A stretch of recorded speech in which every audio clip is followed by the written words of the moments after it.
제가 어느덧 목사 안수를 받은 지가 14년이 됩니다. 다른 분들보다는 제가 조금 일찍 안수를 받았는데요. 이제 군에 가느라 이런저런 목회 현장, 군대에서 또 지방에서 그리고 지금 이 서울에 있는 이 교회까지 오면서 한 10년 넘는 시간 동안 목회를 하면서 가장 어려운 것이 무엇이냐라고 제게 묻는다면 다른 것들도 있겠지만 가장 어려운 것은 아마 새벽기도일 겁니다. 저희가 이제 신학교 다닐 때에 그리고 또 이제 목사가 되고 나서 초년 때 그런 농담들을 참 많이 해요. 새벽기도만 없으면 그래도 목회할 만하다. 이게 되게 좀 그러니까 저희들끼리 하는 이야기니까 이게 되게 시험될 수 있는 말이긴 한데 근데 그만큼 힘이 듭니다. 새벽기도를 이제 매일 참석을 하고요. 새벽기도에 나오려면 새벽 4시 40분에 제 알람이 울립니다. 그럼 4시 40분에 일어나서 이제 그래도 좀 예배 드리러 오는 거니까 세수하고 그러고 이제 5시쯤 와서 예배를 드리는데 이제 설교를 하거나 안내를 서는 날은 조금 더 일찍 일어나죠. 그래서 앞에 또 서야 되고 하니까. 그러니까 보통 한 4시에서 4시 반 사이 그때 이제 매일 일어납니다. 그러다가 딱 하루 이제 새벽기도 없는 날이 토요일인데요. 저희 교회 같은 경우에 교회마다 다 다릅니다. 네, 이제 그래서 이제 근데 이제 토요일에 새벽기도 없는 이유는 금요심야가 밤 11시에 끝나기 때문이죠. 근데 이제 또 어쩌다가 이제 저희는 토요일 날은 새벽기도 설교 담당자만 나오거든요. 그래서 어제 제가 설교였습니다. 그러면 이제 굉장히 이제 몸이 또 힘들죠. 그래서 이제 비대면 예배하면서 다 이제 좀 힘이 들었는데 그것 하나 새벽 기도를 하지 않는 것은 몸의 컨디션으로 볼 때는 굉장히 좋았었습니다. 근데 이제 마음은 물론 무거웠지만 그래서 이제 이게 비단 또 목회자들뿐만 아니라 이렇게 어떤 자매들한테 후배들이나 이렇게 해서 전도사님들이 좋은 자매 있으면 소개시켜 달라고 그래서 우리 교회 좋은 자매들이 많으니까 소개해 주려고 하면 자매들이 가장 이제 사모가 되기 무서워하는 이유 중에 하나가 새벽기도지 않습니까? 그러니까 매일 한 4시 4시 반 이렇게 일어나서 하루 일과를 시작한다라고 하는 것은 사실 참 많은 것들을 포기해야 되고 그렇게 썩 쉬운 일이 아닙니다. 그런데 이제 이 기도라고 하는 것, 이제 목회에 있어서 사실 새벽기도는 굉장히 중요합니다. 특히 한국 교회에 있어서 그거 아세요? 그 새벽기도가 한국 교회만 있는 거 혹시 아시나요? 네. 전 세계 어디에도 새벽기도라는 문화는 없습니다. 한국 교회만 있는데 이 새벽기도, 이 기도하는 것이라고 하는 것이 상당히 중요하고 또 제게 있어서 목사로서 살아갈 때에 가장 힘들지만 또 제 목회 인생에서 가장 중요한 것이 새벽기도입니다. 사실은 새벽기도가 없으면 제가 아까 말씀드렸지만 비대면 예배하는 동안 새벽기도라는 그 리듬이 깨지게 되면 삶의 전반적인 그런 루틴이나 또 신앙적인 그런 루틴들이 깨지는 것들을 경험을 많이 했거든요. 그래서 이게 참 중요하다는 생각이 드는데요. 종교에게 있어서 공통적으로 모든 종교에 있어서 존재하는 것 그리고 가장 중요한 것이 두 가지가 있습니다. 하나는 경전이에요. 우리로 치면 성경이고 이슬람으로 치면 꾸란이고 각 모든 종교들 심지어 사이비 종교까지도 경전이라는 것이 있습니다. 이 경전이라고 하는 것은 종교라는 것이 종교로 인정받기 위해서 가장 기본적인 것이고요. 그리고 모든 종교에게 있어서 공통적으로 존재하면서 가장 중요하게 생각되어지는 것이 바로 기도입니다. 불교에는 108배라고 해서 그 부처상 앞에서 108배 기도도 하고 또 이렇게 부처상 앞에서 이제 나무 아미타불을 외치면서 기도하는 것이 있고 기도가 가장 철저한 종교는 이슬람입니다. 이슬람은 하루에 5번 시간을 정한 시간에 메카를 향해서 기도를 하게 되고요. 천주교도 여러분들은 잘 모르실 수도 있는데 묵주기도라는 걸 해요. 그래서 손에 보면 왜 이렇게 나무로 이렇게 되어 있는 묵주를 이렇게 돌려가면서 정해진 시간이 되면 묵주기도를 합니다. 특히 천주교 같은 경우에는 성경 공부를 안 하기 때문에 이 영성이 굉장히 많이 발전이 되어져 있습니다. 그리고 심지어 사이비들까지도 기도의 대상이 다를 뿐이지 다 이제 기도라는 것을 하는데요.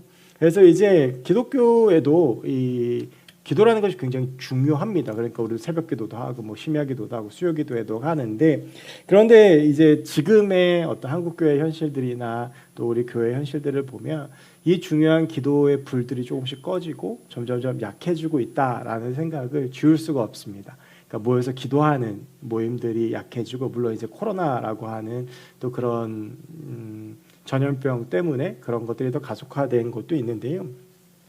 교회 안에 기도의 시간이 사라지고 무엇보다 개인의 삶 가운데 기도하는 시간들이 점점 줄어드는 삶들이 굉장히 많이 있습니다. 그러면서 교회와 그리스도인들이 능력을 잃어버리고 참된 정체성을 잃어버리는 정말 이런 가슴 아픈 모습들이 우리의 삶 가운데 많이 일어나게 되는데요. 이것은 굉장히 심각한 문제입니다. 이것은 기독교가 능력을 잃어버리는 지금의 모습과도 아주 밀접하게 관련이 있다라고 할 수 있는데요. 지금 7월 둘째 주부터 Why라고 하는 그런 주제를 가지고 쭉 이야기를 하고 있는데 다음 주까지 이제 할 텐데요. 오늘은 그래서 이제 기도에 대해서 좀 이야기를 하려고 합니다. 기도라는 것이 왜 우리에게 중요한지, 어떻게 해야 되는지에 대한 이야기들을 좀 나누려고 하는데 그 말씀을 이제 오늘 본문 우리가 같이 읽을 이 오병이어 사건에서 크게 두 가지를 좀 찾아보려고 해요. 이 오병이어 사건은 제가 이 내용을 다시 설명 안 드려도 될 정도로 여러분 잘 아시는 말씀이죠. 이 오병이어라고 한 이 제목에 이 사건의 모든 것이 담겨져 있습니다. 물고기 2마리, 그러니까 오병이니까 이제 보리떡 5개와 물고기 2마리로 5,000명의 사람을 먹이신 사건을 이야기를 하고요. 이것은 흔치 않게 모든 사복음서에 다 기록이 되어져 있습니다. 여러분 생각보다요, 성경을 찾아보시면 사복음서에 공통적으로 나와 있는 사건이 굉장히 적습니다. 특히 예수님의 기적에 있어서. 근데 그 예수님의 기적들이 가장 많이 누락되어지고 빠져있는 본문이 어디냐면 요한복음이에요. 그래서 마태, 마가, 누가에는 나와 있는 말씀들이 요한복음에 빠져있는 본문들을 꽤 많이 찾을 수가 있는데 공통적으로는 주로 예수님께서 행하신 기적들이 좀 많이 빠져있는 걸 볼 수가 있어요. 이것은 요한복음의 성격을 이해하면 알 수가 있는데 제가 뭐 성경 강의를 하거나 또 MBS 할 때도 말씀을 드렸지만 복음서가 크게 두 가지로 나눠집니다. 마태, 마가, 누가복음이라는 공간복음과 요한복음으로 나눠지는데 이 요한복음에서 이 사도 요한이 초점을 맞추고 있는 이 초점이 다른 복음서들하고는 조금 달라요. 요한복음에서 사도 요한이 초점을 맞추면서 예수님에 대해서 드러내고 싶은 것은 무엇이냐 하면 예수님이 어떤 분이신지에 대한 정체성이에요. 어떤 예수님의 삶을 소개하거나 어떤 예수님의 어떤 삶의 이 땅 가운데 오신 이유나 어떤 그런 것보다 굉장히 순수하게 예수 그리스도라는 한 하나님 그리고 이 사람에게 초점이 맞추어지는 책이 요한복음이에요. 그래서 요한복음에는요, 우리가 흔히 이제 신학적인 용어로 에고 에이미라고 하는데 나는 무엇이다라고 하는 명제가 계속 등장을 해요. 예를 들면 나는 선한 목자다. 나는 부활요 생명이다. 나는 뭐 양의 문이다. 나는 포도나무에 너희는 가시다. 이제 이런 명제가 6가지가 등장을 하는데 이러면서 요한복음은 예수님이 어떤 분이신지 그냥 이 본질적인 측면을 드러내고자 굉장히 애를 써요. 그래서 여러분 생각보다 굉장히 읽기가 어려운 책 중에 하나가 요한복음이에요. 보통 복음서들은 그렇게 읽기가 어렵지 않거든요. 왜냐하면 사건 중심이기 때문에 복음서들 읽는 게 굉장히 재미있어요. 그런데 요한복음은 예수님의 정체성을 드러나기 때문에 어떤 예수님의 말씀 위주로 되어져 있고 여러분 나중에 한번 시간을 잡고 요한복음을 보시면 여러분 성경책 중에 그 예수님이 말씀하시면 적색으로 표기되어져 있는 성경이 있을 거예요. 요한복음을 읽어가시면 거의 반 정도가 예수님의 말씀으로 기록이 되어져 있어요. 그래서 제가 이것 잘 이해를 못하고 목사 되고 얼마 안 있어서 수요 예배 때 요한복음 강의 시작했다가 정말 힘들어서 죽을 뻔했어요. 이게 요한복음 해석하거나 설교하거나 말씀을 전하기가 쉬운 본문이 아니에요. 왜냐하면 사건 중심이 아니라서 구절 하나하나를 따져가면서 다 이야기를 해야 되는데 이거 굉장히 만만치 않은 작업이거든요. 그러다 보니까 예수님의 기적들이 요한복음에는 누락되어져 있는 기적들이 굉장히 많이 있어요. 그리고 요한복음에는 요한복음에 기적이 나와 있으면 요한복음에만 나와 있는 기적이 주로 있어요. 제가 언젠가 한번 말씀드린 사도 요한은 약간 좀 이렇게 관심병 같은 게 있어가지고 내가 예수님의 그 사랑받는 사람이라는 걸 드러내고 싶어서 다른 제자들이 안 쓰는 걸 쓰려고 굉장히 노력을 많이 했어요. 차별화시키려고. 그러다 보니까 예를 들면 요한복음 2장에 나오는 가나의 혼인잔치 여기에만 나오거든요. 그러니까 이런 식으로 자기만 알고 있다라고 하는 걸 드러내려고 굉장히 애를 많이 썼어요. 그러다 보니까 기적들도 요한복음에 나와 있는 게 많아서 드리고 싶은 말씀은 사복음서 전체에 공통적으로 나와 있는 기적이 생각보다 거의 없어요. 근데 오병이어라고 하는 것이 기록되어져 있다. 그것도 마태, 마가, 누가, 요한에 그것은 그만큼 이 기적이 중요하다라고 하는 것이겠죠. 그래서 우리가 이 기적의 내용에 대해서도 잘 알고 있는 말씀이라는 생각이 들어요. 그리고 오늘 이 말씀, 이 오병이어 나중에 다른 복음서들하고 읽어보시면 조금 이제 다른 복음서들하고 이야기하는 패턴이 좀 달라요. 왜냐하면 여기는 예수님이 빌립에게 시험하시고 안드레가 또 어떤 한 아이로부터 도시락을 가지고 이런 다른 복음서들에도 없는 장면들이 나와요. 그래서 이제 요한복음에서 이 오병이어 사건을 다루고 있는 게 굉장히 이 사건의 중요성을 말하고 있다라고 하는 것인데, 이렇게 이제 이 사건을 이해하시면서 이제 기도에 대한 말씀들을 보셨으면 좋겠어요. 그러니까 여러분 보세요. 예수님이 하셨던 기적 중에서 모든 사람들이 이 기적은 정말 중요하고 이 기적은 정말 독특하고 이 기적은 정말 대단하다라고 다 인정하는 기적이 뭐냐면 오병이어 사건이라고 하는 거예요. 그럼 이 오병이어 사건이 어떻게 일어나게 됐느냐라고 하는 거죠. 여러분 생각해 보세요. 물고기 2마리와 보리떡 5개로 5,000명을 먹인다? 여러분 근데 아시죠? 여기서 말하는 5,000명은 성인 남자면 5,000명이에요. 어린아이와 여자의 숫자까지 합치면 2만 명에서 3만 명 정도로 추산이 되고요. 그리고 그 사람들이 배불리 먹였을 뿐만이 아니라 12강주리가 남았다라고 성경에 기록되어져 있어요. 이게 우리가 그냥 문자로 봐서 그렇지 이게 우리의 눈앞에서 일어난다고 그러면 그 누구도 믿을 수 없는 엄청난 기적이라는 거예요. 그런데 과연 이 기적이 어떻게 일어나게 됐느냐라고 하는 것이죠. 여러분 그래서 이 기적이 일어나게 되는 그 과정들을 보면 말씀드렸지만 요한복음에만 이런 장면이 나와요. 안드레가 그 어떤 한 아이가 가지고 있었던 물고기 2마리와 보리떡 5개를 가지고 예수님께 나와요. 그리고 예수님께서 그것을 띄어서 주시는데 떡이 마르지 않고 생선이 마르지 않은 거예요.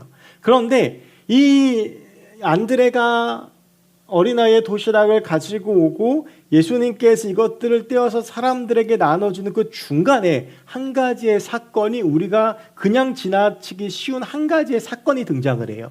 그게 바로 오늘 본문 6장 11절이에요. 6장 11절 말씀 다시 보시면 이렇게 돼 있어요. 예수께서 떡을 가져 축사하신 후에 앉아있는 자들에게 나눠주시고 물고기도 그렇게 그들의 원대로 주시니라. 여기서 이제 마태복음 같은 경우에는 여기 한 절이 한 문구가 더 들어가 있는데 하늘을 우러러라고 되어져 있어요. 그러니까 하늘을 우러러서 축사하셨다라고 하는 것인데 이게 이제 물고기 2마리와 보리떡 5개를 확보하고 사람들에게 나누어 주시기 전에 예수님께서 보이셨던 행동이에요. 그럼 이제 우리가 오병이어의 사건이라는 것이 일어나게 된 그 원인, 오병이어 사건이 일어나게 된 힘이 어디에 있냐라고 추측해 볼 수 있냐면 바로 이 축사라고 하는 단어에 있어요. 예수님께서 이제 물고기 2마리와 보리떡 5개를 사람들에게 나눠주시는 축사를 하시거든요. 그럼 축사가 뭘까요? 우리가 뭐 축사하면 축하하는 말 이렇게 보통 이야기를 하는데 그게 아니고요. 이 축사의 헬라어 원어가 유카리스테오라고 하는 말이에요. 유카리스테오. 근데 이 말의 원래 뜻이 뭐냐 하면 감사하다라고 하는 뜻이에요. 그래서 이거를 이 원어의 뜻대로 풀어서 이 문장을 보면 이래요. 예수님께서 떡을 가져서 감사하신 후에 앉아있는 자들에게 나눠주시고 물고기도 그렇게 그들의 원대로 주셨다라고 하는 거예요. 근데 여러분 이게 이렇게 보면 이게 논리적으로 좀 안 맞아요. 왜냐하면 지금 예수님께서 감사하실 게 아무것도 없죠. 지금 이 사람들이 뭔가 먹은 것도 아니고 기적이 일어난 것도 아니고 이 모여있는 2, 3만 명을 먹이기에는 한참 부족한 물고기 2마리와 보리떡 5개를 얻은 것으로 감사한다? 좀 뭔가 말의 앞뒤가 맞지 않아요. 그럼 이건 과연 무엇을 감사한 것일까? 이게 이제 오늘 본문 6절에 여기에 대한 추론할 수 있는 근거가 있어요. 6절 제가 다시 읽어드릴게요. 이렇게 말씀하시면 이제 오는 걸 보고 빌립한테 우리가 어디서 떡을 사서 이 사람들 먹이겠냐? 라고 이제 물으신 거예요. 근데 6절에서 이렇게 말씀하시면 예수님도 안 될 거 아셨다라는 거예요. 친히 어떻게 하실지를 아시고 빌립을 시험하고자 하심이라. 여러분 6절에서 하는 말이 이거예요. 예수님께서 빌립에게 물어보신 것은 자신이 이제 어떻게 할 거를 알고 계셨다라는 거예요. 그러니까 물고기 2마리 보리떡 5개를 안드레가 가지고 와서 내가 이 사람들 먹일 거야. 내가 어떻게든지 이 사람들 먹일 건데 빌립이 어떻게 대답하는지 보자라고 하면서 시험하셨다라는 이야기죠. 그래서 이게 11절까지 오는 동안 이렇게 알 수 있어요. 예수님은 이 사람들 먹일 거 알고 계셨어요. 그리고 그 사람들을 먹이게 된 원재료가 되는 물고기 2마리와 보리떡 5개 오셨을 때 이미 일어난 일들에 대해 이제 일어날 일들에 대해서 하나님께 감사하며 기도하셨다라고 하는 거예요. 그래서 여러분 유카리스테오라고 하는 말이 제가 감사하다라는 뜻이라고 했는데 이것이 조금 변형이 돼서 감사 기도라고 하는 의미도 가지고 있어요. 그러니까 오늘 이 오병이어 사건이 일어나는 데 있어서 예수님이 하셨던 것은 무엇이냐 하면 기도하셨다라고 하는 거예요. 이미 일어난 일들을 감사함으로 받고 그것에 대해서 기도하시면서 떡과 물고기를 떼셨다라고 하는 것입니다. 오늘 말씀은 예수님이 보여주셨던 기적, 그 예수님의 능력이 어디 있는지를 분명히 드러내는데 그것이 바로 기도입니다.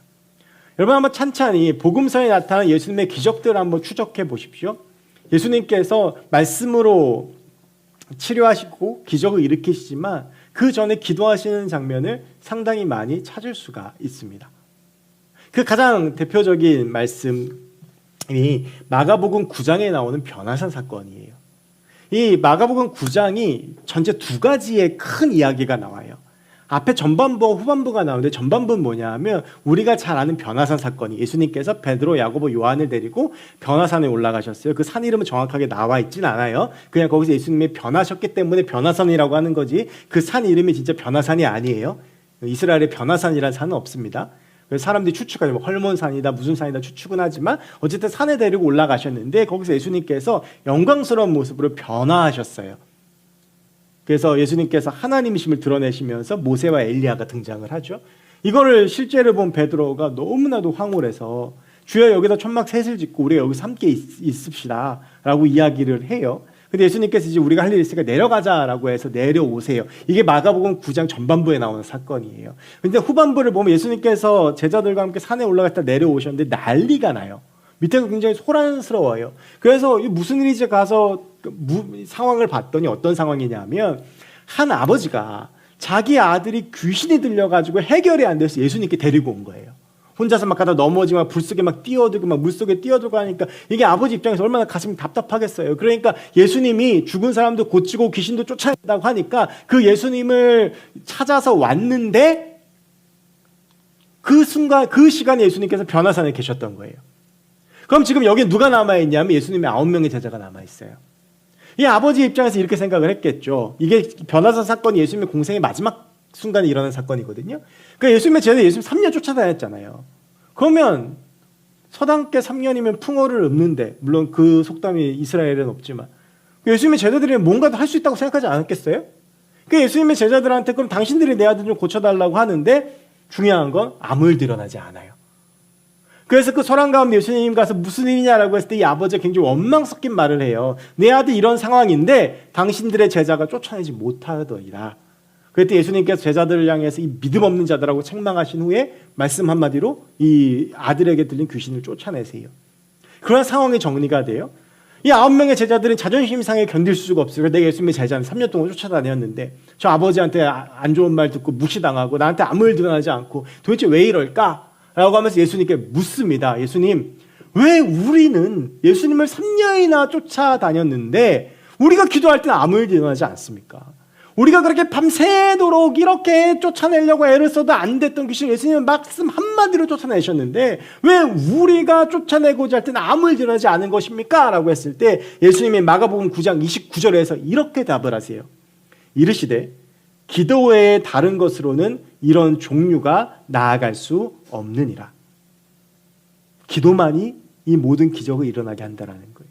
그러니까 이런 거예요. 제자들은 예수님이 귀신을 쫓아내는 모습도 봤고 상황도 봤고 말도 들었어요. 귀신들 쫓아내려고 따라했어요. 모방했어요. 예수님의 말도 따라해보고 모션도 따라해보고 했는데 정작 뭐가 빠졌다라고 하는 거예요. 기도가 빠졌다라고 하는 거예요. 겉모습만 따라했지 그 안에는 완전히 비어 있었다라고 하는 거예요. 그래서 예수님께서 기도 왜 그건 단순히 이 순간만의 기도만을 이야기하시는 것은 아닐 거예요.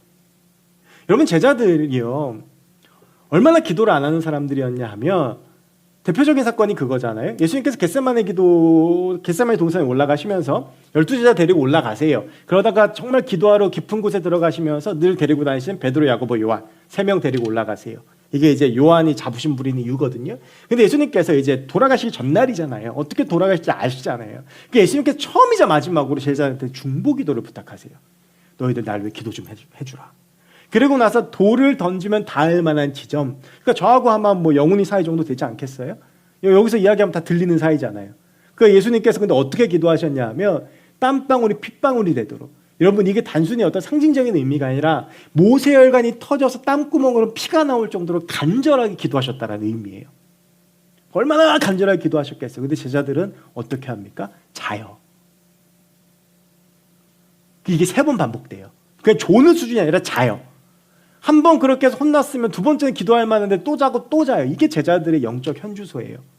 그러니까 그 제자들은 어떻게 됩니까? 아무 능력이 없어요. 다 도망가고 예수님 잡히시던 밤에 막 뻘거벗고 도망가고 막 부인하고 도망가고 했던 거예요. 그랬던 가장 대표적인 제자가 누구예요? 베드로잖아요. 예수님 3번 부인하고 도망갔다. 그런데 여러분 이 얘기 아마 많이 들어서 아실 거예요. 근데 복음서의 베드로와 사도행전의 베드로가 완전히 달라요. 그렇게 무능력하고 능력 없고 설치기만 했던 베드로가 이 사도행전이 시작하면서 완전히 바뀌는데 사도행전 2장에서 한 번 설교에 3,000명 변화시키고 세례주고 사도행전 3장에서 안진뱅이 일으키고 사도행전 4장에서 상해드린 공회 앞에서 막 그 전에 이제 막 5,000명 또 설교해서 변화시키고 공회 앞에서 두려워하지 않고 예수님 전하고 이게 같은 사람이 맞나 싶을 정도로 뒤바뀌어요. 그럼 베드로가 어떻게 이렇게 바뀐 걸까? 그렇게 무능력하고 아무것도 아니었어 보였던 베드로가 어떻게 이렇게 바뀐 걸까라고 볼 때 그거에 대한 근거를 찾을 수 있는 말씀이 사도행전 3장 1절이에요. 여기에 뭐라고 되어져 있냐 하면 베드로가 제9시 기도 시간에 성전으로 올라가고 있었어요. 여러분 그거 아세요? 이게 예수님의 제자들 중에서 가장 처음으로 기도하는 모습이 기록된 장이에요. 마가의 다락방 말고 그 이후에. 여러분 결국에는 복음서의 베드로와 사도행전의 베드로, 무능력한 베드로와 능력이 있는 베드로의 결정적인 차이는 어디에 있냐 하면 기도하고 기도하지 않고에 있다라고 하는 거예요. 예수님을 3년 동안 쫓아다녔어도 기도하지 않고 그냥 영적으로 잠자고 있으면 아무 능력이 나타나지 않는데 기도하는 베드로를 통해서는 놀라운 능력이 일어나고 안진뱅이가 일으키고 심지어 죽은 다비다까지 살려나는 능력의 종이 됐다라고 하는 거예요. 여러분 우리가 기도를 해야 되는 첫 번째 이유가 바로 여기에 있어요. 우리는 아무 능력이 없어요. 우리는 부족해요. 우리는 모자라요. 우리가 인간적으로 뭐 좀 잘났고 어떻게 봐도 여전히 우리는 부족한 투성이에요. 근데 그런 우리 가운데 능력을 주시고 그런 우리를 다시 일으켜 세워주시는 그 하나님이 어디서 오냐 하면 우리가 기도할 때 하나님께서 부어주신다라고 하는 거예요. 우리가 기도할 때 하나님의 능력이 내 능력이 되고 우리가 기도할 때 하나님의 놀라운 역사하심이 우리의 삶 가운데 일어나게 되더라고 하는 것이에요. 여러분 우리의 삶의 능력이 사라진 것 분명 성경에는 무수한 기적이 나타나고 하나님의 능력이라고 외치지만 나의 삶에 아무 일 드러나지 않는 것 오히려 나의 삶이 더 힘들고 망가지는 것은 우리가 오직 한 가지를 잊어버렸기 때문인데 그게 바로 기도예요. 기도가 사라진 그리스도인들에게 능력이 없습니다. 여러분 우리가 입버릇처럼 힘들다라는 이야기를 참 많이 하죠. 몸이 아프기도 하고 뭐 건강의 문제, 직장의 문제, 또 여러 가지 뭐 삶의 문제, 미래의 문제, 진로의 문제, 연애의 문제, 결혼의 문제 많은 문제들이 있는데 그 문제의 원인들을 많이 찾을 수 있어요. 특히 요즘은 이 코로나라고 하는 게 거의 90% 이제 핑계가 되잖아요. 상황과 환경, 뭐 가족 문제, 재정 문제, 그리고 뭐 나의 게으름, 뭐 말할 수 없는 많은 문제가 있어요. 그런데요, 우리가 이렇게 힘든 것의 본질은 그게 아니에요. 결국에는 들어가 보면 줄어들고 있는 나의 기도의 시간, 온전히 하나님을 의지하지 않는 것, 온전히 그 하나님의 능력을 바라보지 않는 것에 있을 거예요. 여러분 지난 일주일 동안 얼마나 기도하셨습니까? 예수님께서 마가복음 9장에서 귀신을 쫓아내지 못하는 제자들을 보시면 안타까워하고 아쉬워하셨어요. 근데 그게 제자들이 뭐 귀신 못 쫓아내고 망신당기고 그래서가 아니라 그들이 여전히 본질을 놓치고 있기 때문이었어요. 사랑하는 청년 여러분, 우리의 개인의 삶과 우리의 공동체에 하나님께서 능력을 부어주시는 기도가 회복되어지길 원합니다. 다른 것들 탓하고 다른 곳에서 문제의 원인을 찾는 것이 아니라 우리의 삶에 기도가 줄어들고 사라지고 우리 교회 공동체의 기도가 사라지고 있어서 능력이 사라지는 것임을 인정하고 오직 온전하게 그 기도가 회복되어지길 원합니다. 예수님께서는 요한복음 14장 14절에서 이렇게 약속하셨어요. 내 이름으로 무엇이든지 내게 구하면 내가 행하리라. 우리가 기도하는 대로 응답되어지진 않아요. 하나님 저 로또 1등 되게 해주세요. 한 달 동안 기도해도 안 될 가능성이 훨씬 많아요. 그런데 하나님께서는 우리의 기도를 듣고 뭐 내 마음을 바꾸시든지 상황을 바꾸시든지 더 필요한 걸 주시든지 하시면서 우리의 삶 가운데 일하시겠다라고 약속하고 계시는 거예요. 여러분 엄밀히 말해서 세상적인 관점에서 보면 기도는요 굉장히 어리석은 거예요. 시간 낭비예요. 뭔가 자기 개발을 하거나 자기가 어떤 문제를 해결하려고 애를 쓰거나 내 능력을 뭘 해보려고 하거나 그게 더 세상적으로 보면 맞는 거 아니겠어요? 믿지 않는 사람들이 매일 새벽 4시에 일어나가지고 새벽기도 나오는 저를 미쳤다고 생각하지 않겠어요? 새벽기도 나오는 지금 한 이 코로나 시국에도 30-40명 매일 새벽기도 나와서 교회와 나라와 민족과 청년들과 다음 세대를 위해서 기도하시거든요. 뭐 하는 짓인가 싶을 거예요. 여러분, 그런데 우리가 기도할 때 바로 하늘의 능력이 우리에게 임한다는 사실 우리가 깨달았으면 좋겠습니다. 여러분의 삶 가운데 일어나고 있는 문제들의 원인을 한번 냉정하게 생각해 보세요. 그리고 나는 얼마나 기도하고 있나. 그냥 안 된다라고 말하고 좀 뭐 그런다고 말하는데 또 뭐 그러면 원래 그래 뭐 이런 말 많이 하는데, 근데 하나님의 역사는요 원래 그런 것도 바꾸시는 역사거든요. 근데 우리는 기도하지 않고 포기해요. 그리고 기도까지 포기해요. 그런데 여러분, 성경에서는 분명히 말씀하고 있습니다. 기도할 때 하나님의 능력이 나타나고 문제보다 크신 하나님이 우리의 기도에 응답하십니다. 저는 분명히 믿습니다. 기도할 때 우리의 삶이, 우리의 공동체가 회복되어지고 기도할 때 하나님의 놀라운 역사가 시작되어질 줄로 믿습니다. 특별히 코로나 때문에 모여서 기도하기 참 힘든 때예요. 예전에는 예배 전에도 모여서도 기도하고 또 뭐 수련회 있으면 평일에도 모여서 기도하지만 자연스럽게 코로나의 핑계를 대며 공동체에도 기도가 사라지고 우리의 삶에도 기도가 사라지는 순간들이 많지만, 우리가 이 말씀을 기억하면서 우리의 삶과 공동체가 이 기도의 끈을 놓지 않았으면 좋겠어요. 우리가 기도하는 공동체가 될 때 회복의 역사가 일어납니다. 한 가지만 더 말씀드리면, 그러면 우리는 기도를 능력을 얻기 위해서만 해야 되는 걸까요? 그렇지 않아요. 기도의 더 중요한 본질은 그 다음의 말씀에 있어요. 뭐냐 하면 이어지는 말씀에 보면 이래요. 14절 15절의 말씀인데, 예수님께서 놀라운 이 사실을 벌리고 나니까 사람들이 예수님을 왕으로 삼으려고 그래요. 지금 이스라엘 상황이 어떤 상황이냐 하면 식민지 지배를 거의 600년을 받았어요. 바벨론으로부터 시작해서 바벨론, 바사, 헬라, 로마 이르기까지 지긋지긋한 거예요. 여러분, 지금 아까 우리 전사님도 기도해 주셨지만 아프가니스탄에 지금 탈레반이 점령하면서 막 그 비행기에서 막 탈출하는 거 막 보셨죠. 우리가 기도해야 되는 문제인데 이 상황도 그런 거예요. 지금 그냥 무시무시한 압제자들에 의해서 계속 막 고통을 당해서 이스라엘 백성들의 유일한 소원 하나가 뭐냐 하면 독립이에요. 독립. 그리고 모세처럼 430년 동안 애굽에 종살이 했던 우리를 건져내줄 메시아를 기다렸어요. 그런데 지금 내 눈앞에 있는 사람이 엄청난 능력을 보여줬어요. 이 사람이 그 사람이라고 생각하지 않겠어요? 여러분, 한번 생각해 보세요. 수만 명까지 갈 것도 없어요. 여기 지금 20명 정도 있는데, 제가 오늘 예배 끝나고 나서 식빵 5개 하고 뭐 생선 한 2마리 구워가지고 여기 있는 사람들을 팍팍 먹이고 먹고 싶은 대로 다 먹이고 나서 12바구니 남기면 어떻겠습니까, 여러분? 여러분들이 저를 바라보는 눈이 달라질걸요. 그렇지 않겠어요? 막 어디 아팠어요. 손 대니까 막 저를 바라보는 눈이 달라질걸요. 그러다가 제가 뭐 어디 가서 개척한다고 그러면 저 따라올 수도 있어요. 지금 말고 그런 능력이 있으면 뭔가 믿을 만한 구석이 생기는 거 아니에요. 그런데 여러분, 예수님께서 그런 사람들의 반응을 보시고 어떻게 하시냐면 15절 마지막에 혼자 산으로 가세요. 도망가세요. 근데 여러분, 이게 우리가 이렇게 생각할 수 있어요. 아니 뭐 예수님이니까 그렇겠지. 근데 여러분, 이게 쉬운 게 아니고 왜 그러냐면 우리가 예수님에 대해서 잘 이해를 해야 되는 게, 예수님은 100% 인간이시면서 100% 신이시잖아요. 그래서 예수님이 우리가 느끼는 감정을 똑같이 느끼세요. 그 증거가 뭐예요? 아까 말씀드렸던 겟세마네 기도예요. 그 겟세마네 기도에서 죽음을 앞두고 예수님이 두려움을 그대로 느끼셨단 말이에요. 그러니까 제자들한테 중보기도도 요청하시고 할 수만 있으면 이거 좀 피하게 해달라고 기도하셨어요. 그러면 왕이 되고 싶은 마음도 생기셨을까요? 안 생기셨을까요? 생기셨어요. 그러니까 그거 아예 끊으려고 혼자 도망가신 거예요. 그럼 도망가서 뭐 하셨을까? 이거는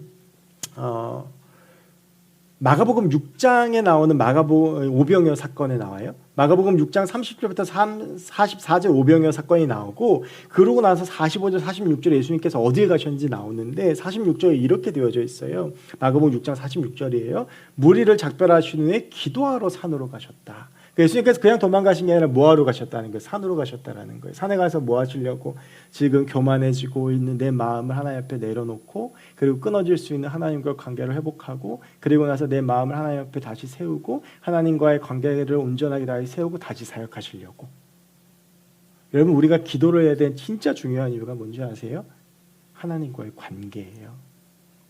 어제 이제 리더 모임 하면서 우리 이제 소희가 기도회 인도하면서도 그런 이야기를 해줬는데, 저도 이제 그런 소희가 어제 이야기한 거 비슷한 생각을 했는데, 제가 지금 뭐 설교, 헌금, 뭐 예배 쭉 이야기하고 있잖아요. 기도까지. 근데 어떻게 보면 이게 되게 당연한 거거든요. 근데 이걸 지금 제가 왜 해야 되는지를 2달 동안 설명하고 있는 거 아니에요? 근데 여러분, 이거에 대한 모든 그 답은, 본질적인 답은 하나예요. 하나님이 우리를 사랑해서 예수 그리스도를 보내주셨고, 그 예수님이 우리를 십자가에 달려 죽으셨고, 그래서 우리가 구원받았고, 그래서 우리가 그분하고 관계하며 그분 사랑 가운데 거해야 되고, 우리가 그분께 예배해야 되고, 그래서 우리가 그분과 함께 살아가야 되기 때문에 신앙생활이라는 걸 하는 거예요. 이 얘기 이제 다음 주에 마지막 결론적으로 말씀을 드릴 텐데, 그러니까 예수님의 십자가가 이유고 예수님의 사랑이 이유인 거예요. 어떻게 보면 우리가 당연하게 해야 되는 것들인 거예요. 무슨 말이냐면 여러분의 아빠나 엄마하고 대화해야 되는 이유를 논리적으로 설명을 해야 되나요? 아니죠. 여러분, 아빠하고 엄마하고 왜 대화하셔야 되죠? 내 아빠하고 내 엄마니까. 그게 관계니까. 여러분, 기도의 이유도 똑같아요. 하나님 아버지와 대화하는 거예요. 결국 그 관계예요.